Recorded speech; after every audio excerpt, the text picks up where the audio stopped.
बोलिए प्रेम से।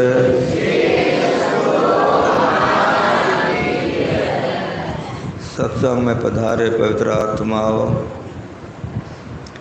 परमाराध्य परम पूज्य श्री सद्गुरु महाराज जी इस ज्ञान का प्रचार बड़ी कष्ट से किए। अपने ऊपर बहुत से कष्टों को सह करके ये ज्ञान का प्रचार किए। जो ये ज्ञान में आ जाता है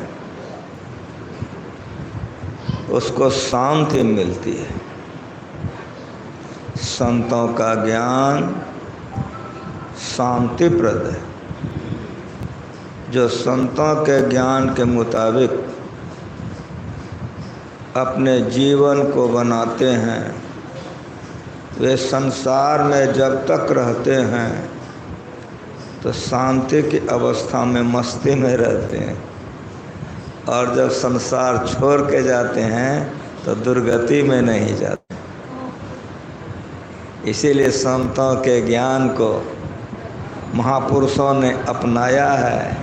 हम लोगों को भी चाहिए कि हम लोग संतों के ज्ञान को अपनावें तो शांति की ओर हम लोग बढ़ सकें।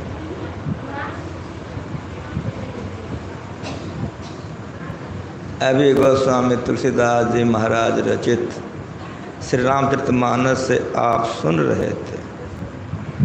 लक्ष्मण जी ने गोहनिषाद से कहा है।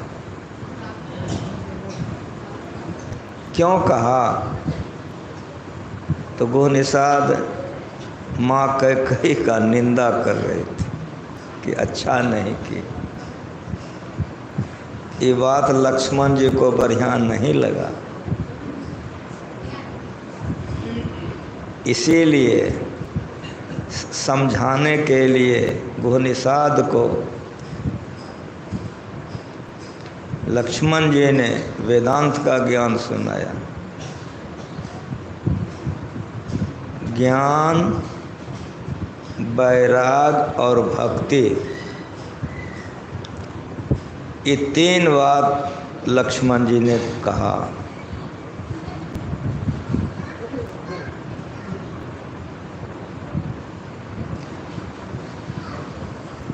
गोहनिषाद भगवान राम माता जानकी को पत्ते के सैया पर देखकर दुखी थे। उसी दुख को मिटाने के लिए पहले तो ज्ञान, फिर वैराग, फिर भक्ति। ज्ञान किसको कहते हैं? सुने ना कि बोले लखन मधुर मृदवानी, क्या बोले? ज्ञान, वैराग, भक्ति, रस साने। ज्ञान किसको कहते हैं? ज्ञान कहते हैं जहाँ अज्ञानता नहीं रहती है। अज्ञानता कहाँ जाकर नहीं रहती है? आत्मज्ञान में। जब आत्मज्ञान हो जाएगा तो सारी अज्ञानता चली जाएगी। आत्मज्ञान विहीन को अज्ञान कहते हैं। जब तक आपको आत्मज्ञान नहीं होगा आप दुख में पड़े रहेंगे। जन्मेंगे, मरेंगे, काम सताएगा, क्रोध सताएगा, लोभ सताएगा, मोह सताएगा। इसीलिए ज्ञान बड़ी जरूरी है। ज्ञान किसको कहते हैं? तो लक्ष्मण जी ने साफ साफ कहा कि जो देख रहे हो अज्ञानता है, जो सुन रहे हो समझ रहे हो सब झूठ है। देखिए, सुनिए, गुनिए मन माही। जो देख रहे हो ये अज्ञान है, झूठ है, सत्य नहीं है। ये वेदांत ज्ञान है। बड़ा साफ साफ लक्ष्मण जी ने कहा। संपूर्ण रामायण में एक जगह ही वेदांत ज्ञान प्रसंग है और बड़ा बढ़िया वेदांत ज्ञान है। गुरु महाराज जी का टीका पर यह वेदांत लिख दिए हैं गुरु महाराज। और जगह है लेकिन यहाँ बड़ा खुलासा है। लक्ष्मण जी के मुखारबिंद से वेदांत है। जो देख रहे हो, जो सुन रहे हो, जो विचार रहे हो, मोह मूल पढ़े लिखे हैं आप लोग। ये मोह का, अज्ञान का कारण है, सत्य नहीं है, परमार्थ नहीं। हे भाई, ये सत्य नहीं है, ये परमार्थ नहीं है। ये जो देख रहे हो असत्य है, मोह मूल अज्ञानता का जड़ है, परमार्थ नहीं। सत्य क्या है, परमार्थ क्या है? तो लक्ष्मण जी ने कहा कि राम ब्रह्म। ये जो देख रहे हो ये नहीं है, भगत है तो भगवान प्रभु। राम धरो तनु हो, किए चैत्र पावन परम प्राकृत नर अनुरूप। यथा अनेकन भेष धरि नृत्य करे नट कोय, सोय से भाव दिखावे आपन होय न सो। भक्तों के हित के लिए इन्होंने मनुष्य का शरीर धारण किया है, नाटक कर रहे हैं। मोह मूल परमार्थ न है। देखिए सुनिए गुनिए मन माही, मोह मूल परमार्थ न है। यह सत्य नहीं है। राम ब्रह्म यही सत्य है, परमार्थ रूप और परमार्थ स्वरूप है, अविगत, कहीं से खाली नहीं। यही ज्ञान है। यही ज्ञान के अभाव में लोग भटक जाते हैं, जो दुख भोगते हैं। इस ज्ञान में आ जाए, अज्ञानता चली जाएगी। लेकिन सुनने समझने से नहीं होगा, करने से होगा। सुनिए, गुनिए, समझिए, समझाइए, दशा हृदय नहीं होगा। सुनने से, गुनने से, समझने से, समझाने से ये दशा नहीं होगा। खूब दाल भात बोलिए, जपिए, पेट भर जाएगा, सो नहीं होगा। बना के खाइए, पेट में जाएगा तब पेट भरेगा। इसी तरह से सुनिए, गुनिए, विचारिए, लेकिन करके देखिए। जब आत्मज्ञानी हो जाइएगा तब एक ज्ञान हो जाएगा, तो तब वैराग्य होगा। जब तक ज्ञान नहीं होगा वैराग्य नहीं होगा, और जब तक वैराग्य नहीं होगा तो भक्ति नहीं होगी। इसीलिए राम ब्रह्म परमार्थ रूप अविगत, कहीं से खाली नहीं। लक्ष्मण जी कह रहे हैं, दुर्गा पूजा है कि नहीं?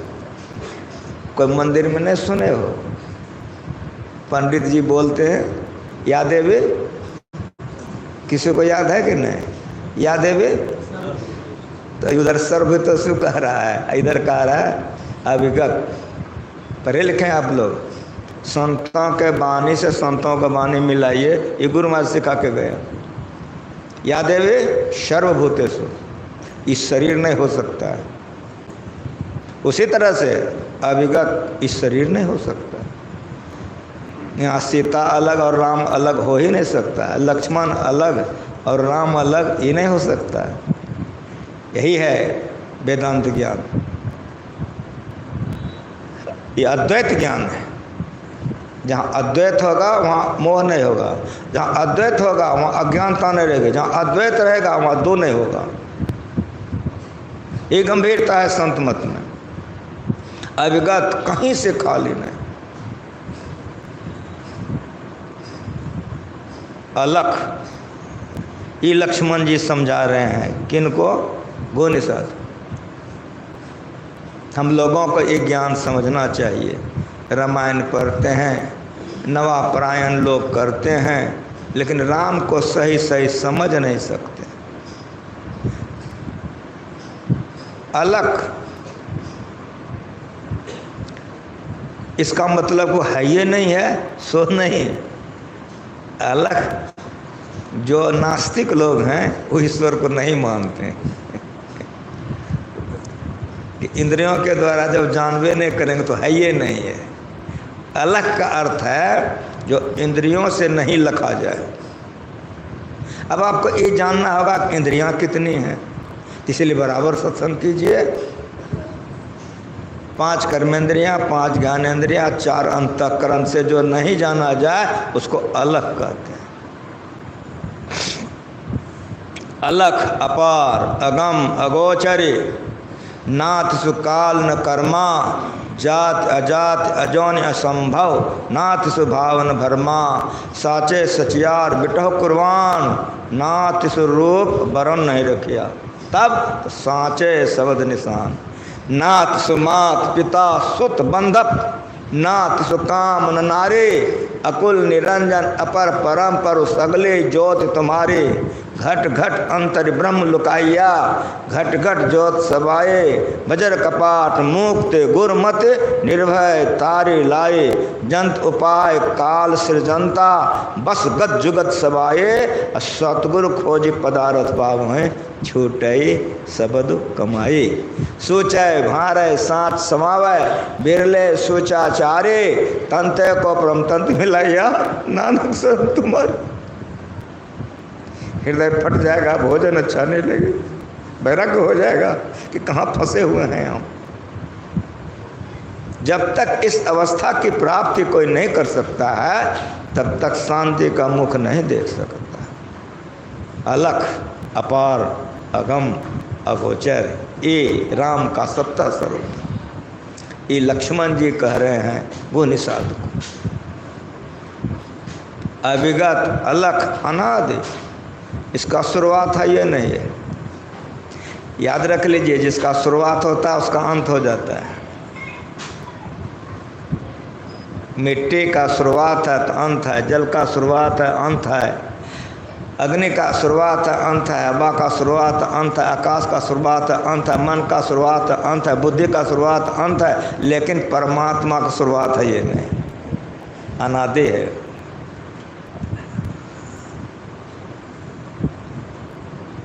अलख अपार, वे ऐसे हैं। अरूपा, रूप रहित हैं। सकल विकार रहित गत भेदा, तमाम विकारों से ये परे हैं। ये लक्ष्मण जी का है। ये जानना है हम लोगों को, यही सुनने के लिए हम लोग आए। अनादि अरूपा, रूप रहित हैं। जहाँ तक रूप होगा वहाँ तक माया होगी। जहाँ रूप नहीं होगा वो माया नहीं हो सकता। इसलिए वे हैं क्या हैं? अरूपा। तो पत्ता का सोया पर कैसे सुतेगा अरूपा? पत्ता के कन कन में व्यापक है।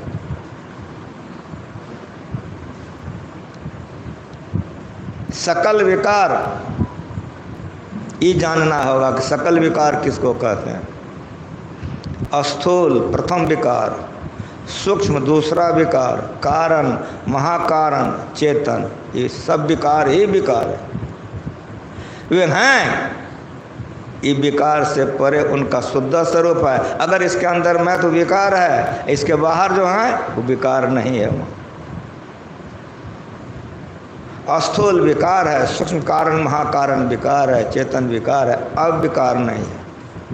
सकल विकार रहित पांचों मंडलों से जो परे हैं वे राम के सत्ता स्वरूप हैं। वे राम है, अनादि अरूपा, वे राम है। सकल विकार रहित गत भेदा, कह नित नियत निरूप है वेदा। ऐसे राम है, ऐसे राम को जानो।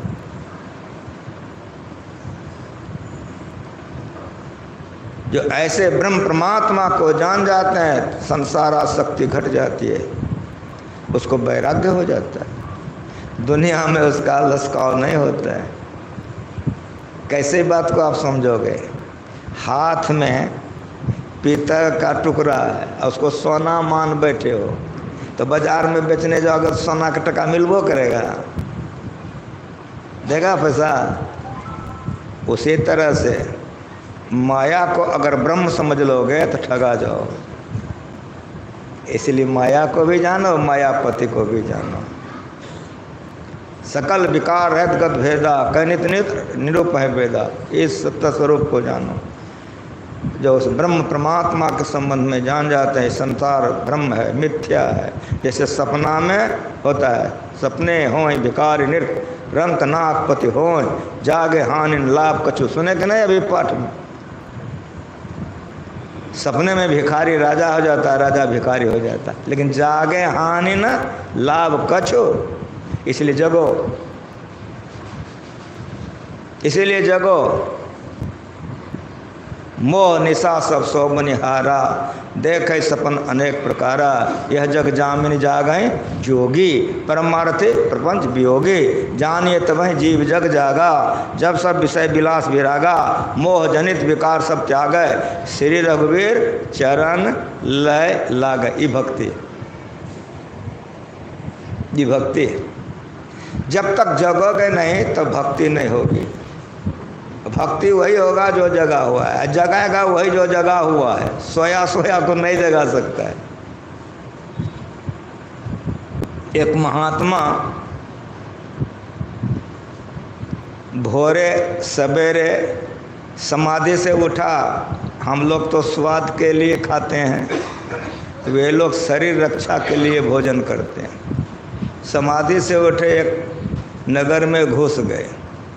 वो नगर में जो घुस गए तो बनिया का घर सुरवे में पड़ता था। अब बनिया दुकान खोल करके साफ सुथरा कर रहा था।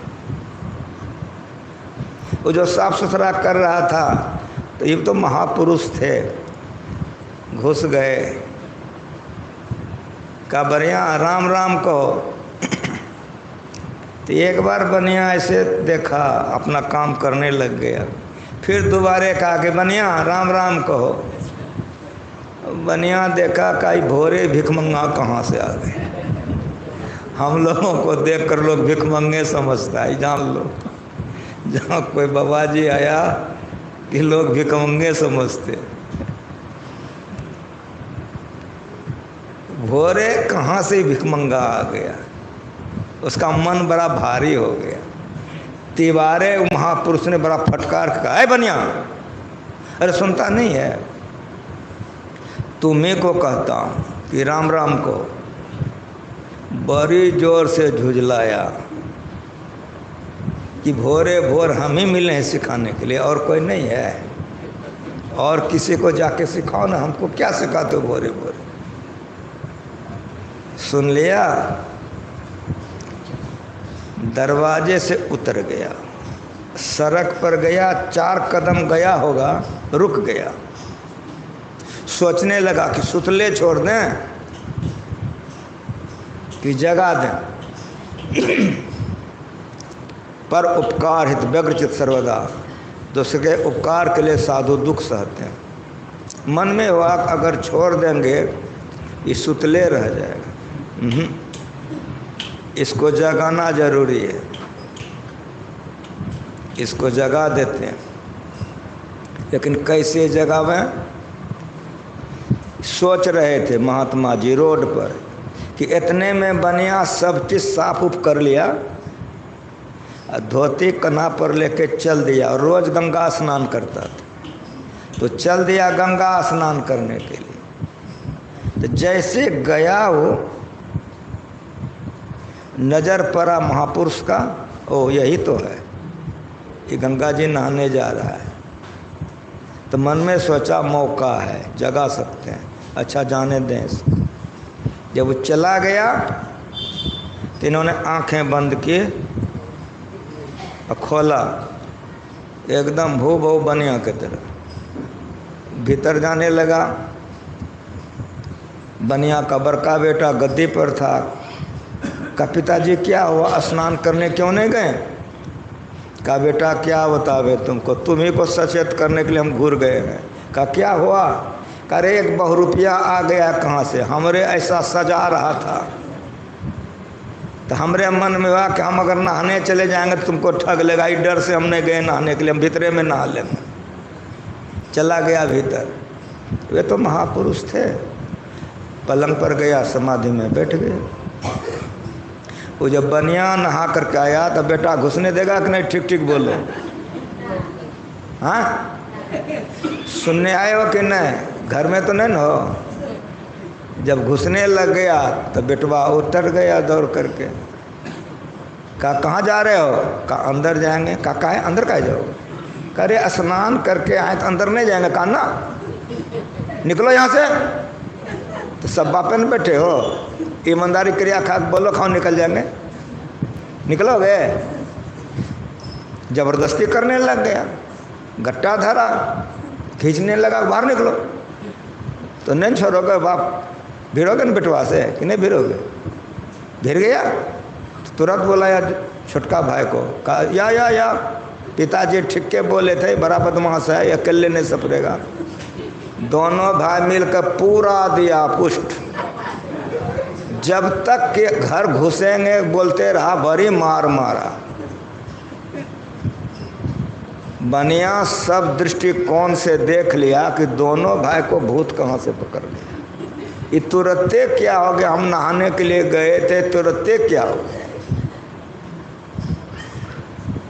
जब हर दृष्टिकोण से कलेजे से सही हो गया कि ये दोनों भाई अब भीतर नहीं जाने देगा, तब की करोगे?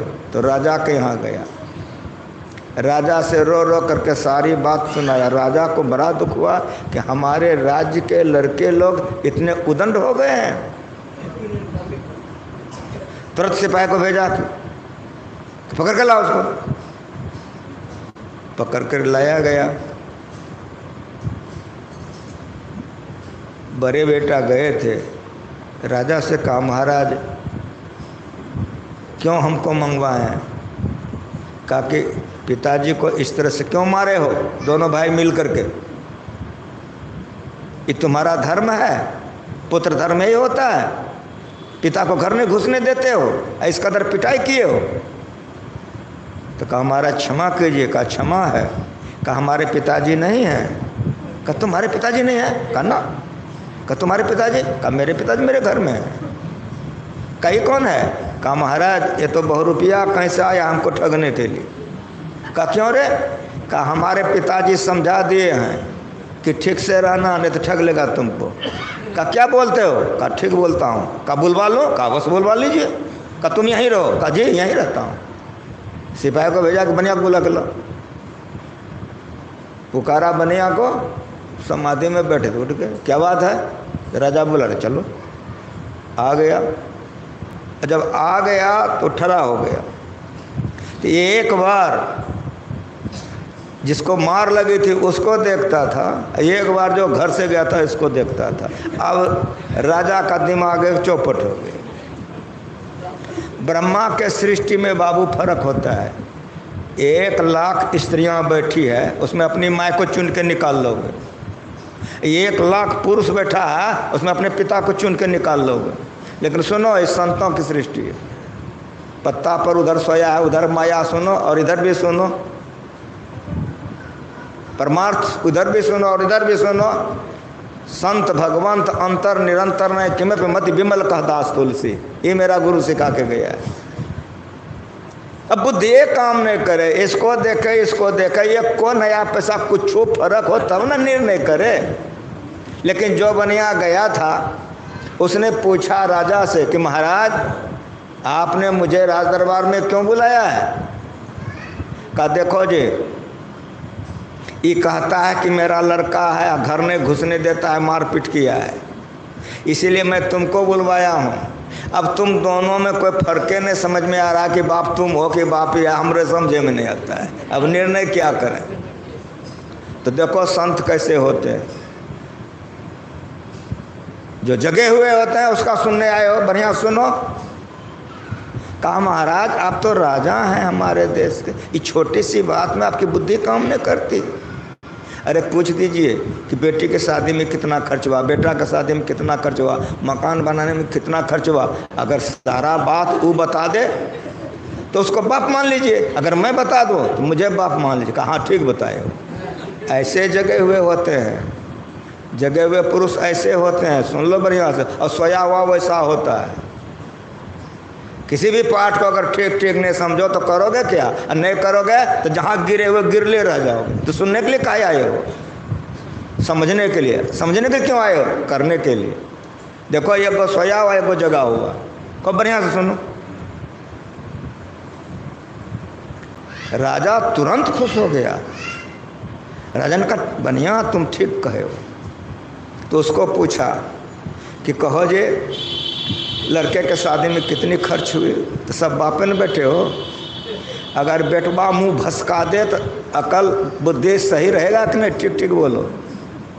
कोई बात को अगर कलेजे से लेकर नहीं बुझोगे चौपटे हो जाएगा। सुनने आए हो। जो भी बात राजा पूछे एक के उत्तर दे, बाबू भाई खता में लिखा हुआ है। बेटी की शादी में कितना खर्चा हुआ, तो बाबू भाई खता में लिखा हुआ है। मकान बनाने में कितना सीमेंट लगा था, बाबू भाई खता में लिखा। जो भी प्रश्न राजा पूछे तो एक के जवाब दे, बाबू भाई खता में लिखा हुआ। क्या ठिकाने पर आ गया था ना, मोह दूर हो गया था। बड़ा बढ़िया सुनो। तब कहा कि बनिया तुम बताओ। कहा जी पूछिए। आंख बंद कर दिया। कहा पूछिए। लड़के के शादी में इतना लाख, इतना हजार, इतना 100, इतना रुपया, रोकड़ संख्या इतना, खाता संख्या इतना, पृष्ठ संख्या इतना। मंत्री लिखते जाता था। बेटी का मकान का सब ब्यौरा दे दिया। राजा ने सिपाही को भेजा, इसका छोटा भाई है, इस सब रोकड़ मांग के लो खाता। रोकड़ खाता जब मांग करके लाया, जब पढ़ा तो राजा का तो आंख लाल लाल हो गया कि कहाँ का ठग आ गया है हमारे नगर में, भोले भाले बनिया को ठगने के लिए। मंत्री का आंख लाल लाल हो गया। जितना सिपाही था सबका हाथ फरकने लग गया कि कब ऑर्डर दे। वेदांत सुनने आए हो, जहाँ सोए हुए हो, बढ़िया से सवेरे भी पाठ हुआ था। राजा ने आदेश कर दिया, कोई है तराक 5 सिपाही आ गया। कहा 2 ठो जाओ, 3 को हट जाओ। 2 को रखा। कहा इसको पकड़ के ले जाओ, 100 कोरा लगाओ इसको। पकड़ करके ले गया। जब गोरा बरसने लगा, कैसा लगेगा? ये सोया को जगाना है।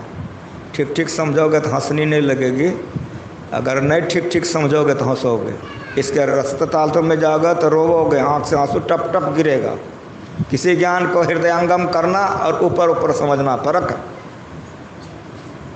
कोरा बरस रहा है, मारते मारते दोनों गिर गया, मूर्छा आ गए। उसमें एक सिपाही दयालु था, कहा रुक जाओ। रुक गया। कहा सुनो, मर जाएगा ये। कहीं का भी बहुरूपिया है, कहीं का ठग है, अपने नगर में आ गया, अब मार के क्या करोगे? हम कह देंगे कि 100 कोरा लगाए, तुम भी हाँ कह देना, इसको भगा दो। दूसरे सिपाही ने कहा ठीक कहते हो, क्या जान लेना ठीक नहीं है, हटा दो इसको। कहा चले जाओ मेरे नगर से, नगर में मत रहना। 100 कोरा का आदेश है राजा साहब का, हम दोनों कह देंगे, तुम चले जाओ। उसको भगा दिया। जब वो चला गया तो दोनों सिपाही आके राजा से कह दिया, अब कहाँ जाओगे? ठीक ठीक बोलो। घर जाओगे ना? हाँ बोलो जरा। गंगा किनारे चला गया।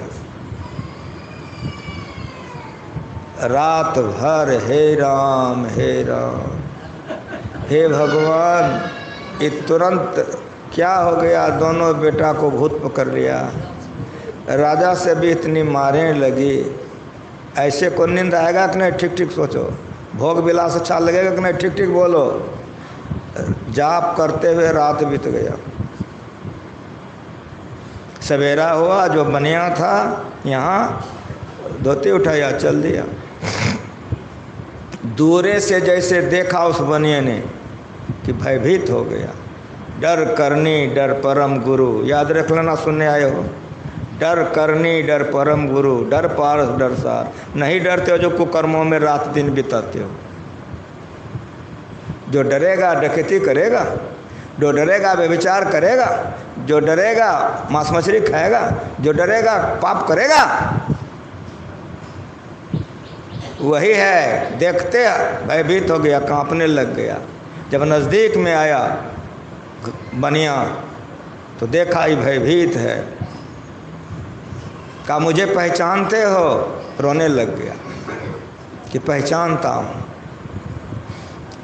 आप ही मार खिलवाए हो, राजा से भी मार खिलवाए हो, अब गंगा किनारे आ गए हैं, अब गंगा में डुबाओगे क्या? तब इस महापुरुष ने कहा कि बेटा, यदि गंगा में डुबाना होता तो हम तुमको छोड़ दिए रहते, तुम डूबो नहीं, इसलिए मुझको इतना मेहनत करना पड़ा है। मुझको नहीं पहचानते हो तुम, देखो मैं कौन हूँ। आंख बंद किया, वही आ गया जो कहा था बेटा राम राम को। हराम से पैर पर गिर गया। आंख के आंसू रूपी गंगा जल से चरण धोने लग गया। इसको वैराग्य कहते हैं। वो ज्ञान है, ये वैराग्य है। आंख के आंसू से चरण धोने लग गया। कब बोलो घर किसका? का आपका। पत्नी किसकी? का आपका। अभी कहते मानवो करोगे? हाँ बोलो न जरा सा, सुनने आए हो। हम जिसके चरण में जीवन बिताए, मेरा बाप जो सिखाया सिखाया है, इसको वैराग्य कहते हैं। धोती दे दिया, कहा जाओ, पैर पकड़ के रोने लग गया। कब नहीं जाएंगे हम, हमको नहीं चाहिए। इसी को वैराग्य कहते हैं। पत्नी सुहाएगी, पति बेटा सुहाएगा, भोग विलास, जिसको वैराग्य होता है। गुरु महाराज जी का शरीर पीला हो गया था। मीरा ने कहा कि दिन नहीं चैन, रैन नहीं निंदिया, भावत अनंत पानी, इसको वैराग्य कहते हैं। कबीर साहब ने कहा मीन मरे जैसे बिनु नीरा, ऐसे तुम बिनु दुखित शरीरा। दास कबीर यह करत बिनती, महापुरुष अब मानिए, दया कीजिए दरस दीजिए, अपना कर्म ही जानिए। ये भक्ति है। ज्ञान वैराग भक्ति तीनों को समझो। करोगे तो लाभ होगा, गाल बजाओगे नहीं होगा। हंस हंस कंतन पाइया, जिन पाया तिन रोय, हंसी खेल जो पियो मिले, कौन दुहागिन होय। वेदांत ज्ञान बड़ा करवा है, लेकिन सत्य है। पाप करने में बड़ा मीठा लगता है, लेकिन फल भोगने में रोना पड़ता है। अब पुण्य करने में बड़ा झाल लगता है, लेकिन उसके लिए स्वर्ग मिलता है, सुख मिलता है। करो मत तुम, आंसू पोछो, ये धोती लो और स्नान करके जाओ। अब तुमको कोई कुछ नहीं कहेगा और पहले से ज़्यादा मानेगा। जाओ, तुमको आशीर्वाद देते हैं।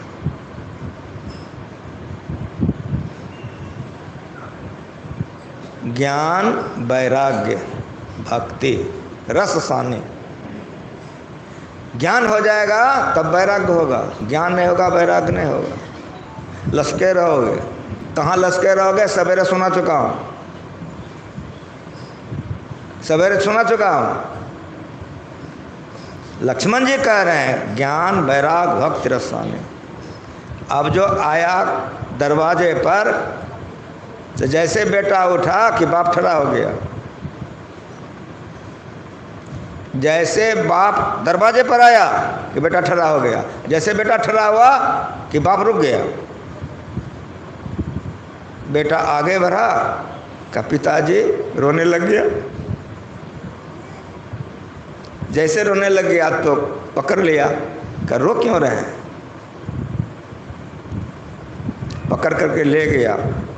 उधर से पत्नी आ गई, छोटा बेटा आ गया, वो रो रहा है। सब कुछ दिखा रहा है, लेकिन वो रो रहा है। कुछ समझ में आया क्या की अवस्था है? वही कल अवस्था उसकी कैसी थी, क्रिया खा के बताओ। और वही आदमी का वही घर है, वही पत्नी है, वही दुकान है, वही बेटा है। आज उसका मन कैसा है? ठीक ठीक बताओ। सुनने आए हो। जब तक इस अवस्था में नहीं आओगे कभी भक्ति नहीं होगी। साफ साफ सुनो, सुनने आए हो। जब तक पत्नी मीठी लगेगी, पति मीठा लगेगा, भोग विलास अच्छा लगेगा, दुनिया अच्छी लगेगी, कभी वैराग्य नहीं होगा और कभी भजन में आगे नहीं बढ़ सकते हो। यही पूर्णिया है। गुरु महाराज जी लिख के चले गए, जीवनी पढ़ लो। दे धरे का फलिया भाई, भजे राम। आगे कुछ यादो है? सब काम भी आई, सब कामनाओं का त्याग करके। अगर कामना का त्याग हो जाएगा तो वैराग्य हो जाएगा। कामना ही तो भोग में गिराता है।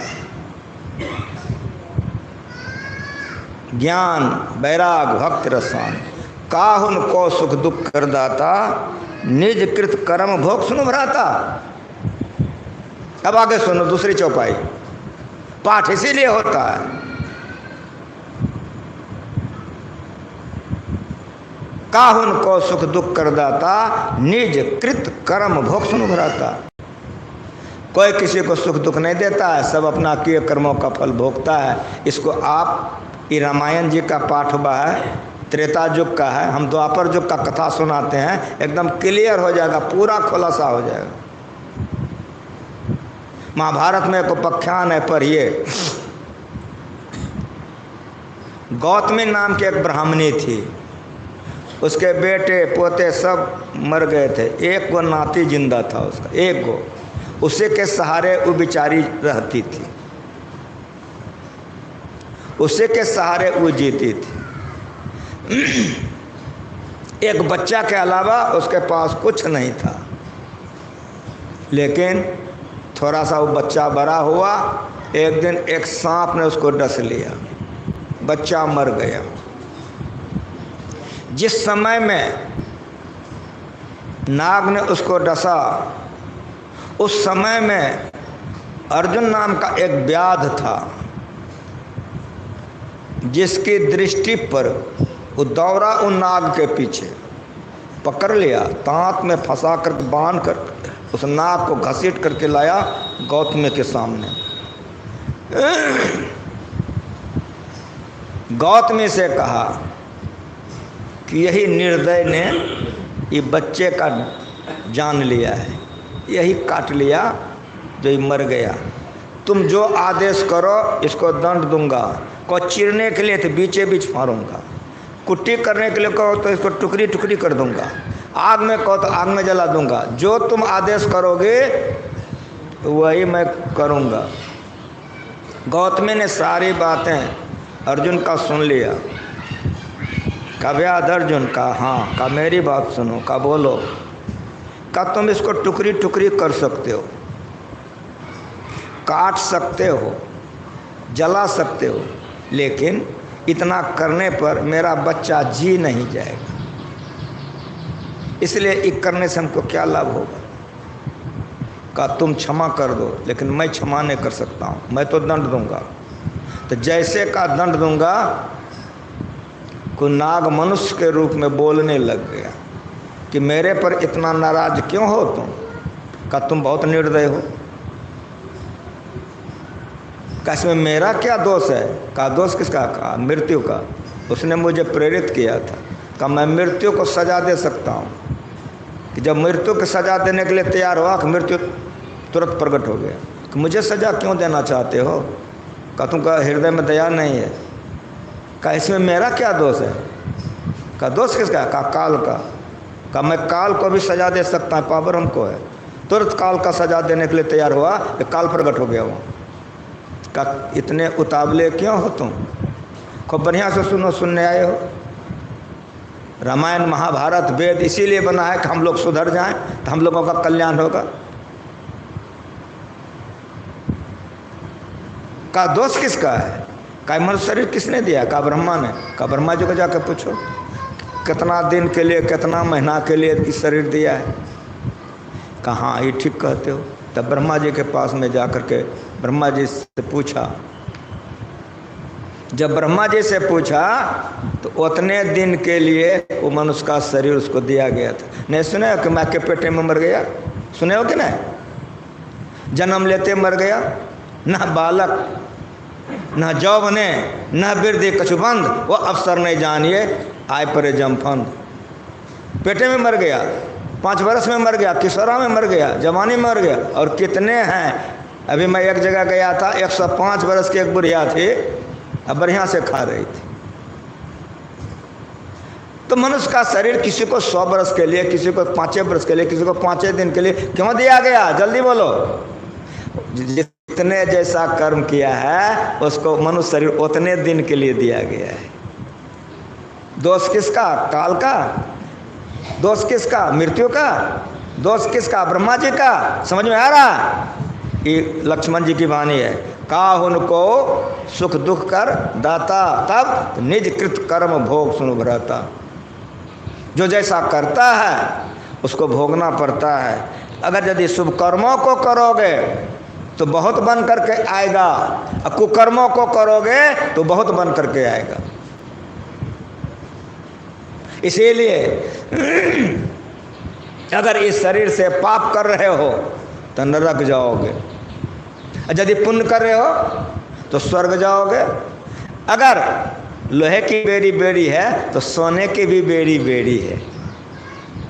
स्वर्ग भी परम कल्याणदायक नहीं है। इसीलिए भक्ति को समझो, जो सही भक्त होते हैं वे नरक स्वर्ग नहीं चाहते हैं। अपवर्ग निसेनी, ज्ञान विराग भक्त सुख देनी, अपवर्ग मोक्ष। भगवान कृष्ण द्वापर में हुए हैं। भगवान कृष्ण द्वारका से हस्तिनापुर आए हुए थे। हस्तिनापुर में भगवान कृष्ण फल काट के खा रहे थे। अपने ही हाथ से अपनी उंगली भगवान की कट गई। द्रौपदी वहाँ ठहरी थी, महारानी थी। तुरंत सारी चीड़ी बांध दे, खून रुक गया। भगवान इस सेवा से खुश हो गए। तो भगवान ने कहा कि वस्त्र से सेवा की हो, समय आने पर सेवा करूँगा। तो जो 5000 सारी रोजे दान करती है वो सोचबो करेगी घर जाएगा, और उसी से पाप हो गया था। यज्ञ में गए थे 500 भाई, वे लोग गिर गए थे। मैदान का बनाया हुआ था, कभी कथा सुनोगे, सुने हैं तो याद आ जाएगा। गिर गए तो द्रौपदी के मुंह से निकल गया, अंधे का बेटा अंधा। तो ये तो देवर था, देवर को कुछ कर सकता है, देवर के बापों को कुछ कर सकता है, लेकिन कह दी थी अंधे का बेटा अंधा। बोलने में कितना देरी लगा। जब सारी खींची जा रही है, जब सारी खींची जा रही है, चिल्ला रही है, तब जवाब दे रहा है। कब क्यों रो रही है? अब सब अंधा का बेटा है, अब तुम्हारा कौन देखेगा? लेकिन मेरी बात सुनो, ये पाप का परिणाम है जो सारी खींची जा रही है। पुण्य का परिणाम है कि सारी घट भी नहीं किया। सारी बीच नारी है कि नारी बीच सारी है, सारी ही नारी है कि नारी ही सारी है, इतना बसर बढ़ गया। इसलिए पाप पुण्य करोगे तो ऐसा होगा। लेकिन मेरी बात सुनो, अगर ध्यान करोगे, जो यहाँ पे लगा हुआ है शिविर, तो सुन रहे थे, यदि शैल समम पापम विस्तृण बहु योजनम विदिते ध्यान योगे न नान्यो भेद कर। आत्मज्ञानी को प्रकाश और शब्द होता है, उसमें सारे पाप जल जाते हैं तो जग जाते हैं।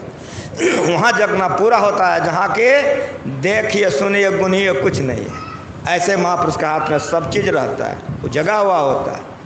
तैलंग स्वामी के गुरु का नाम भगीरथ स्वामी था। जब वे हिमालय को ओर जाने लग गए, का तीर्थों में भ्रमण करना। सबसे बड़का मेला लगता है महीना महीना का, कौन मेला है? कुंभ मेला। कितना लंबा चौड़ा होता है, कितना लंबा मेला लगता है। तैलंग स्वामी उस कुंभ मेले में टहल रहे थे। काहे तो उनके गुरु का आज्ञा था, तो वे तीर्थों में भ्रमण करते थे। ये पूर्ण थे। 280 वर्ष तक तैलंग स्वामी धरती पर रहे। जगे हुए पुरुष जब तक चाहे तब तक रह सकते, उनकी अपनी मौज होती है। सभी उम्र के न लोग जाते हैं जी। उसमें एक दाम्पत्य जीवन वाला गया था, जिसका छोटा छोटा जो बच्चा था, जवान लड़का था, उसकी पत्नी थी। वो कुंभ में घूम रहे थे। घूमते घूमते, वो तो बहुत लंबा चौड़ा होता है, इतने थक गए बेचारे कि अब चलने की शक्ति बच्चे के देह में नहीं रहा। रुक गया। वो रुक गया तो शरीर तमतमा गया, उसका पसीना से लथपथा गया, तो ठहरा नहीं रह सका, तो बैठ गया। उसकी पत्नी बेचारी की करेगी? आंचल से हवा देने लग गई। हवा तो दे रही है, बैठ भी नहीं सका, लेट गया, शरीर छूट गया। अब जवान लड़का, छोटा छोटा दुगो बच्चा, शरीर छूट गया। कैसा दृश्य होगा बताओ हमको। सारे जितने लोग आए सब रो रहे हैं कि आहा कैसी सुकुमार बच्ची है, छोटा छोटा बच्चा है। और वहाँ तो भीड़ इतना लंबा चौड़ा, आगे पीछे, अब कहाँ ले जाएगा। सारे लोग हुजूम हो गए, चारों तरफ से मनुष्य आदमी घेरा लगा दिया कि मर गया बेचारे को। अब क्या करोगे? तो हिंदू का लड़का है, ये बेचारी विधवा हो गई, कम उम्र की है, छोटा छोटा बच्चा, सब रो रहा है। रोते रोते सबका हालत ख़राब हो गया। उसमें से जो बुजुर्ग लोग थे, कारे बाबू खाली रोते रहोगे, किसी तरह से इसको लपेट सपेट के बाहर तो निकालो, कि बाहर ले जाने के बाद न कुछ होगा, ये भीड़ में क्या हो। तो सबको मिल करके हाँ चादर लपेट करके किसी तरह से बाहर निकालो। इसको लपेट के निकालने के लिए चाह रहा था, बहुत भीड़ जो लगी थी उसी के तेलंग स्वामी निकल गए। नज़र पड़ गया इन लोगों का, सब पैर पकड़ के रोने लग गया कि बाबा अनर्थ हो गया। ये देखिए बच्चे को, ये विधवा हो गई बेचारी, इसका देखिए छोटा छोटा बच्चा है, बाबा ही मर गया। अब सब पैर पकड़ लिया, सब रो रहा है। करुणा से तो वातावरण भर गया। अब सबको क्या पूजा पाठ सूझेगा, सारे लोग जनानी मर्दाना सब रो रहा है पैर पकड़ कर। जब सारे खूब रोने लग गए, तेलंग स्वामी मौज हो गई। कहा तुम लोग रोते क्यों हो? कहा बाबा सुनते नहीं हैं, ये मर गए हैं, देखिए इसको चादर लपेटा हूँ। कहा मरा नहीं है, देखो ना वो बदहोश हो गया था, देखो ठीक हो गया वो। जैसे कहा ठीक हो गया हो, छटपटा के उठा बैठ गया हो। कहा इसको दूध पिला दो, ये ठीक हो जाएगा। जो अपना जगह हुआ है वो दूसरे को जगह देता है, जो खुदे जगह हुआ नहीं है वो दूसरे को क्या जगाएगा। यह जग जामिनी, यह जग जामिनी जागहि जोगी, परमारथि प्रपंच वियोगी, जानिए तब ही जीव जग जागा, जब सब विषय विलास विरागा, मोह जनित विकार सब त्यागे, श्री रघुवीर चरण ले लागे। जब आत्मज्ञान हो जाता है कि संसार स्वप्नवत देखता है, और जब यह संसार स्वप्नवत देखता है, वो जिधर जाता है उधर उसके लिए कल्याण ही कल्याण होता है। इसीलिए प्रत्येक को चाहिए कि जग कर संत शरण में जाओ। जो संतों के शरण में जाते हैं वो जगने का कला सीख लेते हैं। जो जगने का कला सीख लेते हैं वो अभ्यास करते हैं। ब्रह्मवेले में उठ करके अभ्यास कीजिए, स्नान करके अभ्यास कीजिए, और संध्या कालीन समय हो गया, नित्य सत्संगति करो बनाए, अंदर बाहर द्वय विधि भाई, धर्म कथा बाहर सत्संग, अंतर सत्संग ध्यान भंगा। धर्म कथा का समय खत्म हो गया, अब आरती कीजिए, अंतर सत्संग ध्यान भंगा। सार कार्य का निर्णय करके, किसी को याद नहीं है, सार कार्य का निर्णय करके वो सत्संग है। धर चेतन धारा, धर चेतन धारा कहाँ?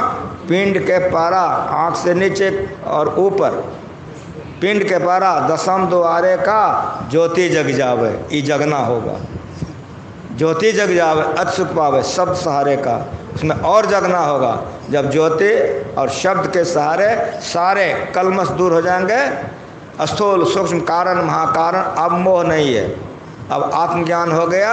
आत्मा के द्वारा परमात्मा का पहचान हो जाता है, परमात्मा को प्राप्त करके जानत तुम्हें हो जाता है। इस तरह से पूर्ण जगना हो जाता है। वहाँ जाकर, कहाँ जाकर? आत्मज्ञान होकर परमात्मा को प्राप्त कर। इसके लिए देश विशेष, भेष विशेष, जाति विशेष नहीं है। किसी देश में रहकर क्रिया कर सकते हो, किसी भेष में रहकर कर सकते हो।